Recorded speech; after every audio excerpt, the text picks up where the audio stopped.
Bonjour, j'espère que vous allez bien. On est début mars. Là, je suis en pleine préparation sur la mise en pot en godet de toutes les graines de plants que je vais utiliser que je vais mettre en terre au mois de mai. Donc là, je vous présente une des, euh, un des plans que j'ai envie de faire cette année. Là, c'est le plan de petit rond. Donc la technique, c'est une technique comment on appelle ça, de germination à l'étouffée. Donc, concernant le pétiron rouge des tempes, c'est un des champions de la pousse en fait. Au niveau efficience, c'est sans doute la meilleure que j'ai jamais vue. Je viens juste le découvrir au fur et à mesure. Et donc, la germination, c'est avec une source chaude. Donc, ce qu'il faut pour cette germination à l'étouffée, il faut un bac en plastique avec couvercle, une étagère en fait qui a une hauteur minimum de 1,50 m parce qu'en fait on va récupérer la chaleur, c'est pour récupérer la chaleur, on sait que la chaleur d'une source comme une cheminée ou un poêle à bois monte toujours, et ensuite bien sûr de l'eau pour arroser tout ça. Donc la méthode consiste en fait à fermer dans le bac tous les godets ou gobelets. Là, j'utilise surtout des gobelets en plastique. Ça, c'est hyper simple à trouver, etc. Et donc, je le ferme dans un couvercle et bien sûr, le poser sur une étagère en hauteur. Et du coup, on voit que quand on met le poêle à bois en température, le système de, de température plus l'humidité de l'eau, plus l'eau à l'intérieur forme un, un microsystème d'humidité, où il y a une forte humidité. On peut le voir sur les photos, et donc le système se régule tout seul. Mais en fait, il faut utiliser son système de chauffage normalement, et même, par moment, faire des gros boosts de température pendant 4 à 5 heures dans une journée, et après, laisser le système se réguler tout seul. Donc voilà, on voit en ouvrant le couvercle que il y a une germination qui commence à se faire. Et du coup, j'enlève le bac concerné pour faire une inspection, et on voit que à l'intérieur, ça germe énormément. Il y a des gouttes d'eau qui tombent naturellement, en fait, sans besoin d'arroser qui sont au niveau du couvercle à l'intérieur, et qui tombent naturellement sur les godets en fait. Et c'est vraiment pas mal du tout. Et tout ce qui est potiron, c'est le plan idéal pour ce genre de technique en fait de germination rapide. Et on voit très bien que ça réagit tout de suite, que les graines en fait forcent à sortir. Et ce qui est très très intéressant, et on le voit sur tous les godets, que en fait sur un bac comme ça, je mets à peu près 30, 30 gobelets en fait, et on voit que il y a déjà plus de 50% qui ont, qui ont germé en un peu plus d'une semaine.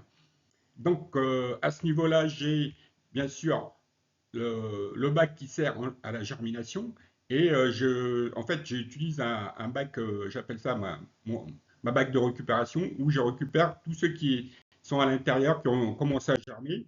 Et donc, on voit que, il commence que j'en ai enlevé pas mal sur le bac de germination. Et, qui est- et on voit qu'il y en a d'autres qui continuent à germer au fur et à mesure du temps. Et ça pousse très très fort en fait au niveau de la germination. Et surtout quand elles commencent à germer, il faut surtout les enlever tout de suite du bac de germination pour éviter qu'elles s'étouffent en fait, hein. Et donc, et les mettre dans un bac aéré sans couvercle pour que les deux feuilles se mettent à s'ouvrir et à, et à recueillir, avoir de l'énergie grâce au rayonnement du soleil et aux photons en fait, et que de se fournir naturellement en énergie. Donc par exemple sous cette photo, on peut voir comment en fait la graine pousse littéralement le terreau, et ce qui montre que en fait la germe en fait ouvre la graine, en fait, la graine protectrice, et du coup, l'embryon, oui, l'embryon, on peut appeler ça, et toutes ces nutritions qu'elle a en stock pendant l'hibernation se mettent en marche sous l'effet de la température qu'on lui donne, la température aussi de l'humidité, de la forte humidité, et ce qui est très représentatif en fait de ce qui se passe dans la nature. Et c'est hyper parlant en fait, sur les petits ronds.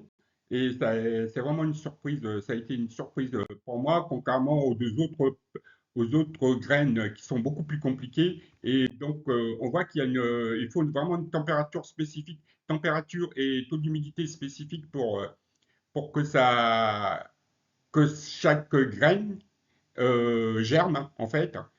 Mais par moment, il faut surtout, je pense, une poussée en température, mais pas non plus exorbitant, pour que le système réagisse et surtout qu'il y ait ce microclimat à l'intérieur du bac fermé.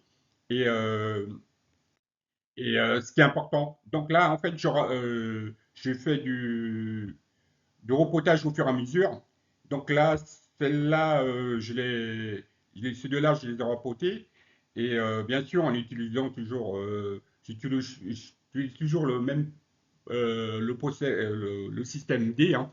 C'est pour ça que ma chaîne s'appelle ainsi, bien sûr. Il ne faut pas déroger à mon manifeste, en fait. Et là, on voit que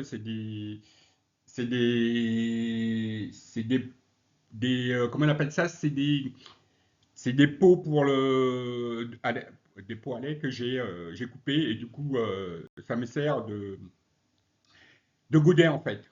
Et, parce qu'en fait les petits ronds en fait grossissent très très vite, hein. Les plantes petits ronds ça prend énormément de place.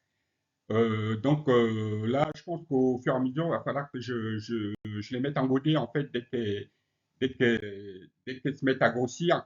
Et là, sur le bac de germination, on voit qu'il y en a un autre qui est en train de pousser, celui-là. Donc, on voit vraiment la poussée, l'énergie que ça peut avoir jusqu'à pousser le terreau. Et c'est vraiment le plan le plus parlant au niveau de la germination et surtout autour de l'efficience qui est hyper intéressant. En fait, là, déjà, au bout de 2 semaines, on a déjà plus de 50% de réussite, ce qui est vraiment de bonne augure et intéressant à savoir, à noter quelque part. J'espère que je vais pouvoir le noter. Et donc là, on voit que, en fait, elle se débarrasse au fur et à mesure de sa coquille en fait de protection, au fur et à mesure qu'il reste au bout de la plante, au bout des deux feuilles qui sont repliées. Et là, par exemple, la feuille là commence à s'ouvrir en fait, pour avoir son transfert d'énergie pour pouvoir survivre dans notre milieu en fait. Et vraiment, c'est très très parlant. Et par moments, bien sûr, je les sors dehors pour qu'ils profitent pleinement de l'atmosphère naturelle, en fait, de l'air naturel. La notion de température, en fait, à l'extérieur, et c'est surtout l'atmosphère extérieure qui les fait, qui les fait grandir, en fait. Et, et donc voilà, et on voit qu'au fur et à mesure du temps, en fait, ces photos-là, je les prends jour après jour. Et donc là, c'est les dernières photos que j'ai prises avant de faire cette vidéo. On voit que là, il n'en reste plus que 6, puisque celui-là a commencé à germer, celui-là aussi. Celui-là, je pense que je vais le rempoter. Et du coup, on a atteint un taux de germination de 80%. On dépasse les 80% de germination, ce qui est vraiment très très intéressant pour des gens comme nous qui habitent dans des régions assez froides. assez froide et humide au nord de la Loire, et bien au nord de la Loire, et surtout par cette période de l'année où les températures sont plutôt très humides et un peu froides, ce qui convient sans doute pas à en ce genre de plan. Et, euh, et voilà, on voit que ben, c'est hyper. Elle commence vraiment à évoluer en quelques jours. Et donc, il faut y porter attention. Donc voilà, ben, je vous remercie d'avoir regardé cette vidéo et je vous dis à très très bientôt. Au revoir.